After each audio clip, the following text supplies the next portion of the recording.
ह्याच्यामध्ये ना आता काय असतं माहिती आहे का, इथं पण तुमचा इथं पण गाठ बसते कधी कधी. आता हे करताना ना तुम्ही आता समज व्यवस्थित बॅलन्स नाही केला हाताचा, असं गोंधळ होणार, तुमचे हात व्यवस्थित सुटले नाहीत. आता मी काय केलं, आधीच हात सोडला, ठीक आहे. मग हे तुम्हाला घेणं, पेशंटली करणं गरजेचं आहे. आणि पूर्ण आरी वर्कमध्ये पेशन्सच पाहिजे. कधी कधी तुम्ही काय करणार, हे असं टाकलं, तुमचं असं प्रॉपर नाही गेलं तर ही गाठ नाही इथंच बसते.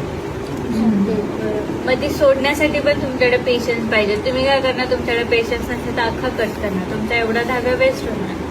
मग तुम्हाला नंतर ऑर्डर्समध्ये प्रॉब्लेम येणार की तुमचा लॉस होणार ना, तुम्ही जास्त थ्रेड वगैरे यूज केले तर.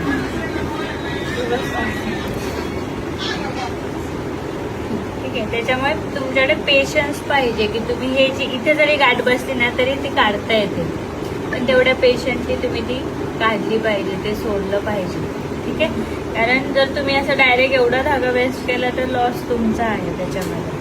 आता ह्याच्यामध्ये लॉक कसं करायचं तेच आपण